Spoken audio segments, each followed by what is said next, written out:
Everyone, this is Navneet Kaur and welcome back to my channel commerce crunch.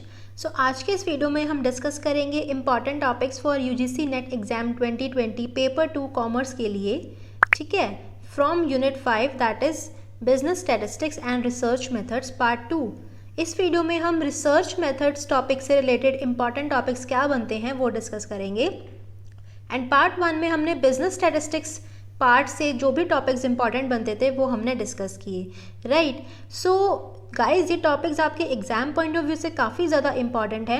And अगर आपने अपनी preparation में इन topics में से किसी भी टॉपिक को स्किप किया है देन मेक श्योर कि आप उनकी प्रिपरेशन अपने एग्जाम से पहले ज़रूर कर लें।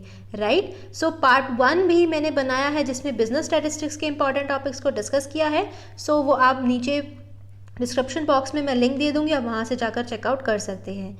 Fine, so before moving further you can just have a look at here. So guys, you can now join my Telegram channel as well as join me on Instagram and Facebook. You just have to write Commerce Crunch and you will be able to find my page. So for daily practice questions, updates regarding UGC NET exam, you can follow me on these different platforms, right? So as you all know कि commerce का syllabus जो है वो 10 units में divided है and हम unit wise important topics को discuss कर रहे हैं। Right, because her unit important है एग्जाम पॉइंट ऑफ व्यू से, क्योंकि हर यूनिट से इक्वल नंबर ऑफ क्वेश्चंस आ रहे हैं। एनटीए ने हर यूनिट को इक्वल वेटेज दी है, इसलिए हम कोई भी यूनिट स्किप नहीं कर सकते। सो अभी तक हम 4 यूनिट्स तक डिस्कस कर चुके हैं इंपॉर्टेंट टॉपिक्स। इस वीडियो में हम यूनिट 5 के इंपॉर्टेंट टॉपिक्स को डिस्कस करेंगे and that is related with the topic research method specifically. Part 1 में हम बिजनेस स्टैटिस्टिक्स के कर चुके हैं डिस्कस। तो अगर आपने वो वीडियोस नहीं देखी हैं तो ज़रूर जाकर देखिए, I will provide the link in the description box. So आप वहाँ से जाकर ज़रूर चेकआउट कर सकते हैं। ये वीडियो आपके लिए काफ़ी ज़्यादा इंपॉर्टेंट रहेगी, आपकी एग्जाम प्रिपरेशन में आपको काफ़ी हेल्प करेगी। ठीक है, so guys as you know कि business statistics and research methods का सिलेबस कुछ इस तरह से प्रोवाइडेड है साइट पर यूजीसी की। एंड आपका जो स्टैटिस्टिक्स का सिलेबस है वो यहाँ तक कंप्लीट हो जाता है, आफ्टर दैट रिसर्च का सिलेबस स्टार्ट होता है। ठीक है, तो इस पूरे यूनिट में से आपको मेजर पोर्शन जो है नंबर ऑफ क्वेश्चंस का वो स्टैटिस्टिक्स पार्ट से मिलेगा। एंड रिसर्च पार्ट से मैं कंपैरेटिवली कहूँगी स्टैटिस्टिक्स पार्ट से आपको ज़्यादा क्वेश्चंस मिलेंगे पेपर में, बट रिसर्च पार्ट को आप इग्नोर नहीं कर सकते क्योंकि ये इसमें से भी कुछ ऐसे टॉपिक्स हैं जिनसे क्वेश्चन एग्जाम में डेफिनेटली आने के पूरे चांसेस होते हैं। एंड रिसर्च का टॉपिक तो आपका पेपर 1 में भी बनता है, तो वहाँ के लिए भी आपकी प्रिपरेशन हो जाएगी। सो इस टॉपिक को आपको बिल्कुल स्किप नहीं करना। सो मैं आपको बताती हूँ कि यहाँ से क्या क्या टॉपिक्स इंपॉर्टेंट बनते हैं जिन्हें आप एग्जाम के लिए प्रिपेयर कर सकते हैं एंड आपको बिल्कुल भी उन टॉपिक्स को स्किप नहीं करना चाहिए। Right, so let's get started. So firstly research का फर्स्ट ऑफ ऑल आपको क्या करना है, बेसिक कॉन्सेप्ट करना है। ठीक है, कि रिसर्च क्या होती है, कि हम रिसर्च क्यों करते हैं, किसी नए चीज़ को फाइंड आउट करने के लिए, किसी प्रॉब्लम को सॉल्व करने के लिए, उसका सोल्यूशन फाइंड आउट करने के लिए। Right, so basic concept research का क्या है वो आपको पता होना चाहिए। नेक्स्ट जो यहाँ से इंपॉर्टेंट टॉपिक बनता है वो है टाइप्स ऑफ रिसर्च। तो यहाँ पर काफ़ी सारे टाइप्स हैं, बट इंपॉर्टेंटली इनके ऊपर क्वेश्चन आ सकता है एग्जाम में, जैसे कि फंडामेंटल या फिर basic research, applied research, action research, descriptive, qualitative research, quantitative and analytical research. So in topics के ऊपर क्वेश्चन आपसे एग्जाम में पूछा जा सकता है। टाइप्स ऑफ रिसर्च काफ़ी इंपॉर्टेंट है।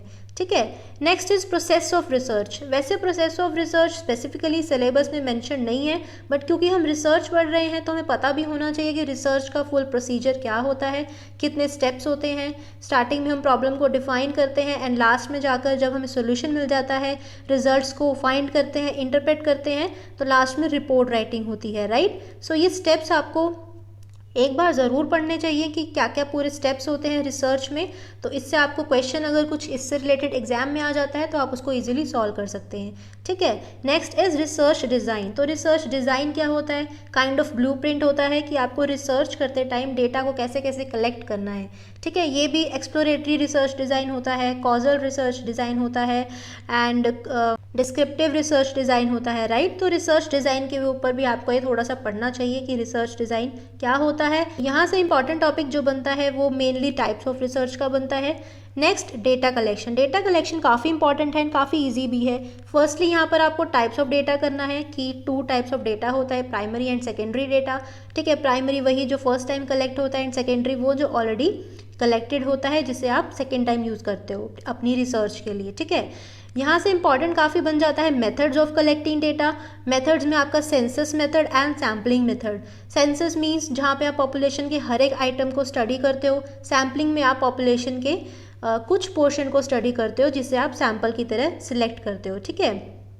अब यहाँ पर सेंसस या फिर सैम्पलिंग मेथड में फर्दर आप डेटा कलेक्शन के टूल्स अलग अलग यूज़ कर सकते हो, जैसे कि इंटरव्यू मेथड हो गया, क्वेश्चनेयर मेथड हो गया, ठीक है, एक्सपेरिमेंट्स, सर्वे हो गया। तो ये सारे क्या है डेटा कलेक्शन टूल्स, तो इनको भी आपको नहीं स्किप करना। तो यहाँ से मेथड्स ऑफ कलेक्टिंग डेटा काफ़ी इंपॉर्टेंट बन जाता है, ठीक है। एंड इसमें भी more specifically sampling method. Sampling method, ये सैम्पलिंग का जो टॉपिक है काफ़ी इंपॉर्टेंट है सैम्पलिंग का स्पेसिफिकली, तो इसको आपको अच्छे से डिटेल में करना है सैम्पलिंग को, ठीक है। Next is sampling, okay. So यहाँ पर फर्स्टली आपको बेसिक कॉन्सेप्ट करना है कि सैम्पलिंग क्या होता है, ठीक है। सैम्पलिंग में कैसे डेटा को कलेक्ट किया जाता है, रिसर्च की जाती है। एंड टर्मिनोलॉजी में जैसे कि पॉपुलेशन क्या होता है, फिर सैम्पल क्या होता है, फिर सैम्पल फ्रेम क्या होता है। तो ये कुछ टर्मिनोलॉजी है जो सैम्पलिंग में यूज़ होती है।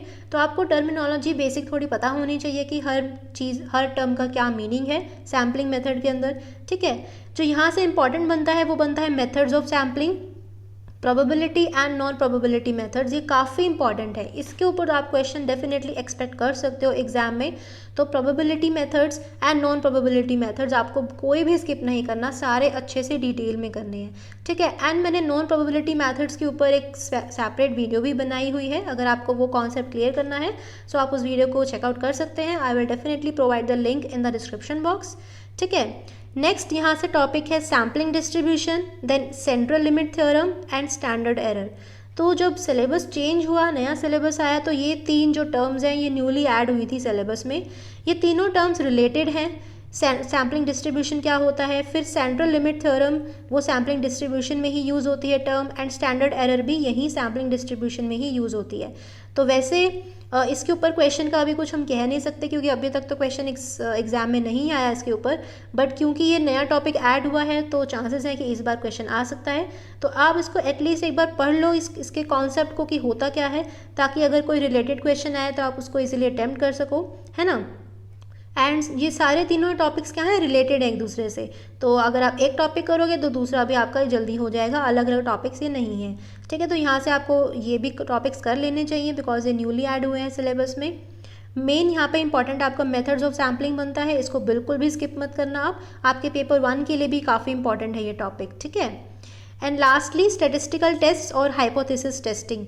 टेस्ट के ऊपर भी काफ़ी इंपॉर्टेंट क्वेश्चंस बनते हैं। टेस्ट के ऊपर आपको क्वेश्चन डेफिनेटली एग्जाम में देखने को मिल सकता है, पास्ट ईयर्स में भी इतनी बार क्वेश्चन एग्जाम में आया हुआ है।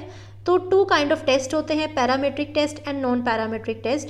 पैरामेट्रिक टेस्ट में आपको सिलेबस में गिवन है कि very clearly Z test, T test, F test and ANOVA.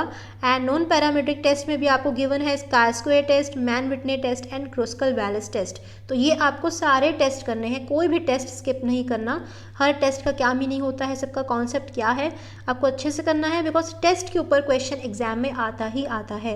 And paper 1 में भी इसके ऊपर क्वेश्चन आ जाता है तो आपके लिए ईजी हो जाएगा, वहाँ से भी आपका ये टॉपिक प्रिपेयर हो जाएगा, ठीक है। तो मैं यहाँ से मेथड्स ऑफ सैम्पलिंग काफ़ी इंपॉर्टेंट है एंड टेस्ट तो सारे ही काफ़ी इंपॉर्टेंट है, ठीक है।